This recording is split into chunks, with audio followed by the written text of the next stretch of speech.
আসসালামু আলাইকুম, welcome to super English care. প্রিয় শিক্ষকবৃন্দ, আমরা জানি যে আগামী কাল থেকে অর্থাৎ 3 জুলাই থেকে ষষ্ঠ থেকে নবম শ্রেণীর শিক্ষার্থীদের ষান্মাসিক সামষ্টিক মূল্যায়ন শুরু হয়ে যাবে।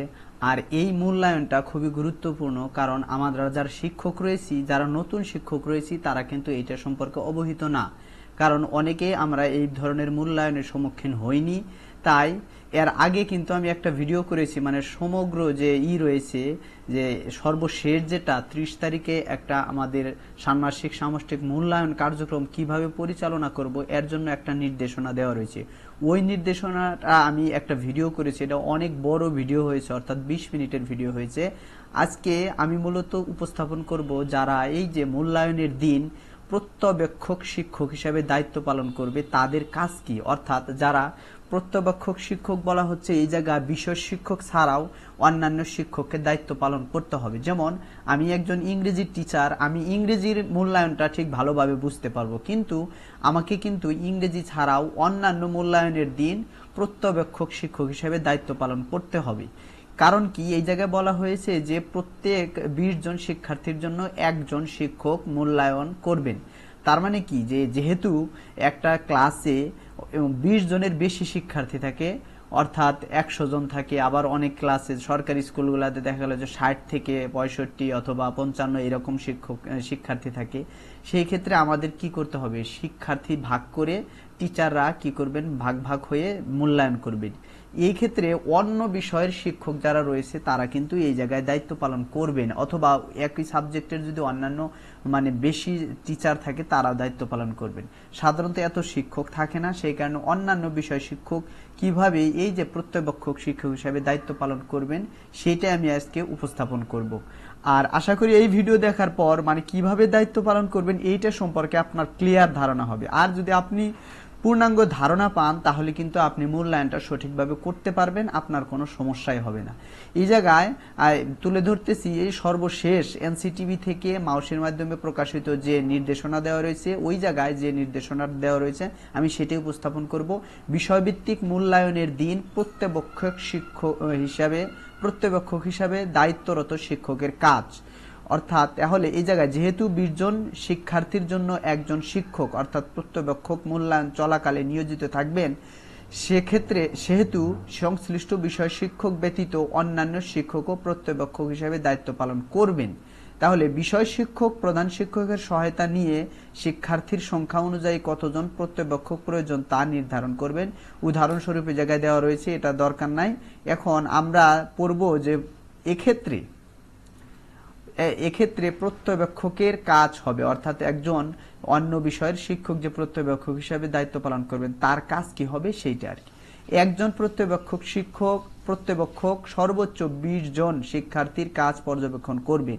কাজেই শিক্ষার্থীর সংখ্যা অনুযায়ী প্রত্যবেক্ষক কতজন থাকবেন তা নির্ধারিত হবে। সামষ্টিক মূল্যায়ন পরিচালনার জন্য বিষয় শিক্ষকের কাছ থেকে শিক্ষকের জন্য দেয়া বিষয়ভিত্তিক মূল্যায়ন নির্দেশনা, শিক্ষার্থীর দেওয়ার জন্য মূল্যায়ন পত্র বা শিক্ষার্থীর জন্য মূল্যায়ন নির্দেশনা, পর্যবেক্ষণ ছক পরিশিষ্ট 1, পর্যবেক্ষণ রেকর্ড ছক পরিশিষ্ট 2 এবং প্রয়োজনীয় উপকরণ বুঝে নেবেন। এখন অনেকেই বুঝবেন না যে এই যে পর্যবেক্ষণ ছক পরিশিষ্ট 1, আমরা তো এখনো এই মূল্যায়নের কোনো কিছু পাইনি। তাহলে আমি এই গত বছর অর্থাৎ এই যে গত ডিসেম্বর মাসে যে বার্ষিক সামষ্টিক মূল্যায়ন হলো সেইটার আমি তুলে ধরতেছি। এই জায়গায় পর্যবেক্ষণ ছক পরিশিষ্ট 1 অর্থাৎ গত বছরের আমি এটা কিন্তু বলতেছি। এই যে ইংরেজি বিষয়ের এই যে পরিশিষ্ট 1, এটা হচ্ছে যে কোন কম্পিটেন্সিটা দেখা আমরা মূল্যায়ন করব কোন বিষয়গুলো দেখে। অর্থাৎ একজন শিক্ষার্থীর এই জায়গায় বলা হয়েছে একক যোগ্যতা হয়েছে ability to communicate with relevance to a given context. এইটা মূল্যায়নের ক্ষেত্রে আমরা যে শিক্ষার্থীর কোন পারদর্শিতার মাত্রা কোনগুলা দেখব, অর্থাৎ এই জায়গায় বলা হয়েছে যে স্টুডেন্ট কতটুকু কোন একটা কাজ করতে দেওয়া রয়েছে, এখন শিক্ষার্থী কতটুকু করতে পারলো। এখন এই পর্যবেক্ষণটা হবে কোন সময়, যেমন অনেক কাজ থাকবে লিখিত অংশ ছাড়াও কিন্তু শিক্ষার্থীদের দলীয় কাজ থাকবে, সেই ক্ষেত্রে ওটা পর্যবেক্ষণ করেই কি করতে হবে, ওই জায়গায় মূল্যায়ন করতে হবে। এখন এই জায়গায় দেওয়া থাকবে যে একজন শিক্ষার্থী কতটুকু কেমন কাজ করলে শিক্ষার্থী কোন ইটা পাবে। এই জায়গায় যে পারদর্শিতার নির্দেশক হচ্ছে students interact using appropriate ways of greetings, addressing, refusal and closing remarks according to the specific culture or context. অর্থাৎ ক্লাস 6-এর যে 1 নম্বর কম্পিটেন্সি রয়েছে, এই 1 নম্বর কম্পিটেন্সির যে 1.3 যে পিআই রয়েছে, এইটার উদ্দেশ্য হচ্ছে যে শিক্ষার্থীরা যোগাযোগটা করার সময়, অর্থাৎ কারোর সাথে যোগাযোগ করলো, সেই করার সময় দেখবে যে সে গ্রিটিংস ঠিক মতো করতেছে কিনা, অ্যাড্রেসিং ঠিক মতো করতেছে কিনা, আবার ক্লোজিং অর্থাৎ কনভারসেশনটা শেষ করলো কিভাবে করলো, এইটা করতেছে কিনা। এইটা মূল্যায়নের জন্য একজন টিচার এই বিষয়গুলো দেখবেন। সে ভালোভাবে যদি করতে পারে সম্পূর্ণভাবে তাহলে ত্রিভুজ পাবে, আবার যদি মিডিয়াম করে সে বৃত্ত পাবে, এবং একদমই যদি নরমাল পারে তাহলে কিন্তু সে পাবে কি চতুর্ভুজ। এই বিষয়গুলো তার মানে কি যে অন্য বিষয়ের শিক্ষক রয়েছেন সেই বিষয়গুলো আগেই ধারণায় আপনাকে নিতে হবে যে শিক্ষার্থী যে সময় এই কাজগুলো কিন্তু, যেমন ডায়লগ যদি থাকে সে ডায়লগটা কিন্তু কি আসবে অবশ্যই ওই জায়গায় করতে হবে। সেই কারণে এই জায়গায় দেখেই পর্যবেক্ষণের মাধ্যমেই আমাদেরকে ওই সময় চিহ্নিত করতে হবে। এটা হচ্ছে পর্যবেক্ষণ চেকলিস্ট। এই জায়গায় বলা হয়েছে পর্যবেক্ষণ ছক পরিশিষ্ট, এই জায়গায় কিন্তু বলা রয়েছে এই যে পর্যবেক্ষণ ছক।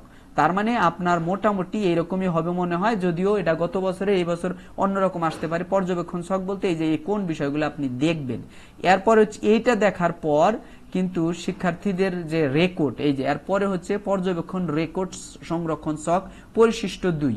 এখন পর্যবেক্ষণ রেকর্ড সংরক্ষণ ছকটা কেমন হবে, এটা তো আমি বুঝলাম যে এইরকম একটা কনভারসেশন চলাকালে শিক্ষার্থীরা যদি এই কাজগুলো করতে পারে তাহলে এই পাবে। তাহলে এইটা আমরা দিব কোথায়?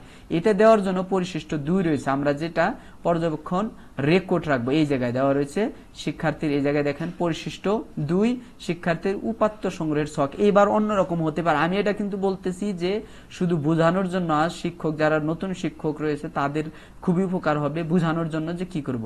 এখন আমি একজন শিক্ষার্থীর মূল্যায়ন করলাম, তাহলে ওইটা তো আমি দেখবো যে কোন বিষয়টা পাইলে সে কি হবে। এখন এই জায়গায় হচ্ছে এই যে ওই শিক্ষার্থীর রোল অনুযায়ী আমি এই রেকর্ডটা সংরক্ষণ করব। এই যে এর বাৎসরিক সামষ্টিক মূল্যায়ন আমি বলেছি এটা গত বছরের, আর এইরকমই হয়তো থাকতে পারে, আর ভিন্নতা আসলে এরকম পাবেন। এটা হচ্ছে রেকর্ড ছক। এই যে সেই কারণে বলা হচ্ছে পর্যবেক্ষণ ছক 1 গেল, আর একটা পর্যবেক্ষণ রেকর্ড সংরক্ষণ ছক পরিশিষ্ট 2। এবং প্রয়োজনীয় উপকরণ বুঝে নেবেন, অন্যান্য প্রয়োজনীয় উপকরণ যেগুলো লাগে বুঝে নেবেন। এটা অবশ্যই বুঝতে পেরেছেন যে পর্যবেক্ষণ ছক কোনটা আর হচ্ছে পর্যবেক্ষণ সংরক্ষণ রেকর্ড সংরক্ষণ ছক কোনটা। এইরকমই দেওয়া হবে, এটা দেওয়া হবে অর্থাৎ আগামীকাল, অর্থাৎ পরীক্ষার আগের দিন অথবা পরীক্ষার দিন দেওয়া হবে, মূল্যায়ন নির্দেশনার সাথে দেওয়া হবে।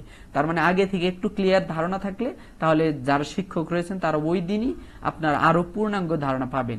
শিক্ষকের জন্য বিষয়ভিত্তিক মূল্যায়ন নির্দেশনা অনুসরণে প্রত্যবেক্ষক শিক্ষক শিক্ষার্থীর খাতা বা উত্তরপত্র এবং কাজ বুঝিয়ে দেবেন, এবং তার জন্য নির্ধারিত 20 জন শিক্ষার্থীকে পর্যবেক্ষণ ওই যে বলা হয়েছে পরিশিষ্ট 1 অনুসারে করবেন, পর্যবেক্ষণ করবেন। এরপরে শিক্ষার্থীর জন্য যে মূল্যায়ন নির্দেশনা দেওয়া হয়েছে তা প্রত্যেক শিক্ষার্থীকে পড়তে বলবেন। অবশ্যই শিক্ষার্থীর জন্য মূল্যায়ন নির্দেশনা থাকবে, ওই জায়গায় শিক্ষার্থীরা কি কি করবে জায়গায় বলা থাকবে, শিক্ষার্থীদের পড়তে বলবেন। নির্দেশনা নিয়ে কোনো অস্পষ্টতা থাকলে তা দূর করতে সহায়তা করবেন। এই মূল্যায়ন চলাকালে শিক্ষার্থীদের কাছে প্রত্যাশা কি তা যেন তারা স্পষ্টভাবে বুঝতে পারে তা নিশ্চিত করতে হবে। এই কথা বলা হচ্ছে যে আমরা শিক্ষার্থীর কাছ থেকে কি চাচ্ছি, অর্থাৎ একটা কনভারসেশন চলাকালে শিক্ষার্থীরা গ্রিটিংস ঠিকমতো করলো কিনা, অ্যাড্রেসিং করলো কিনা, এইটা কিন্তু তাদেরকে বুঝাইতে হবে যে এই বিষয়গুলো তোমরা যদি ভালো করে পারো তাহলেই কিন্তু তোমরা কি ত্রিভুজ পাবে। এটা শিক্ষার্থীদেরকে বুঝিয়ে দিতে হবে। জোড়া দলগত কাজ বা অন্য কোনো কাজ থাকলে শিক্ষকের জন্য নির্দেশনা অনুসরণে শিক্ষার্থীর প্রয়োজনীয় নির্দেশনা দেবেন।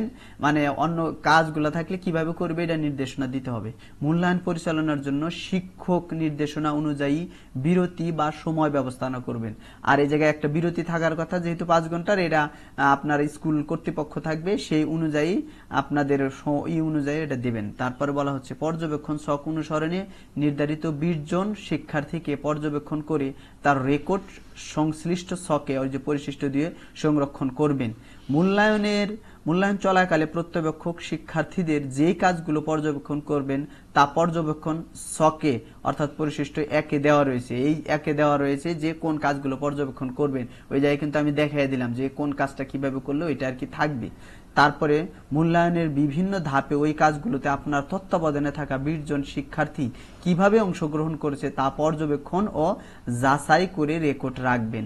এরপরে হচ্ছে যে রেকর্ড রাখার পর মূল্যায়ন শেষে নির্ধারিত 10 জন শিক্ষার্থীর লিখিত অংশের খাতা মূল্যায়ন শেষে নির্ধারিত 20 জন শিক্ষার্থীর লিখিত অংশের খাতা অথবা উত্তরপত্র জমা নেবেন, স্বাক্ষর করবেন এবং তাদের পর্যবেক্ষণ রেকর্ড সংরক্ষণ ছক একত্রে বান্ডেল করবেন। আর যদি কোনো প্রমাণাদি অর্থাৎ তৈরিকৃত মডেল, উপস্থাপনার পোস্টার প্রভৃতি থাকে তাও এর সঙ্গে যুক্ত করে বিষয়ভিত্তিক শিক্ষকের নিকট বান্ডেলটি জমা দিবেন। আর এইভাবে প্রত্যবেক্ষক শিক্ষক যারা রয়েছেন তারা দায়িত্ব পালন করবেন। আর একটা বিষয়, যারা প্রধান শিক্ষক রয়েছেন তাদের জন্য হচ্ছে একটু পরামর্শ হচ্ছে আপনারা মানে সংশ্লিষ্ট শিক্ষক অর্থাৎ যে সাবজেক্টটা যে অন্য সাবজেক্টের সাথে রিলেটেড সেটা হলে খুবই ভালো হয়। যেমন বাংলায় যে ইংরেজির সাথে সাহিত্য বিষয়ের সাথে অনেকটা রিলেটেড আছে, সেই ক্ষেত্রে প্রত্যবেক্ষক হিসাবে ইংরেজির দিন বাংলা, বাংলার দিন ইংরেজি এরকম করলে ভালো হবে। আবার গণিতের সাথে দেখা গেল বিজ্ঞানের যারা রয়েছেন তারা কিন্তু একটু মানে প্রত্যবেক্ষক হিসাবে দায়িত্ব পালন ভালো করতে পারবেন। সে এইরকম ভাবে যদি করা হয় তাহলে মূল্যায়নের যে প্রত্যবেক্ষক হিসাবে যারা থাকবেন তারা খুব ভালোভাবে দায়িত্ব পালন করতে পারবেন। কারণ হচ্ছে অনেক বিষয় একজন শিক্ষক যে বিষয় সম্পর্কে জানেই না, ধরেন আমি ইংরেজি, আমি গণিত খুব কম পারি, আমি ওই বিষয়ে কিন্তু মানে মূল্যায়নটা ঠিক মতো করতে পারবো না। এইটা অনুসরণ করে যারা মানে আলোচনা করে এটা যদি দেওয়া হয়, প্রত্যবেক্ষকের দায়িত্ব দেওয়া হয়, তাহলে সুন্দরভাবে মূল্যায়নটা করা যাবে বলে আশা করি।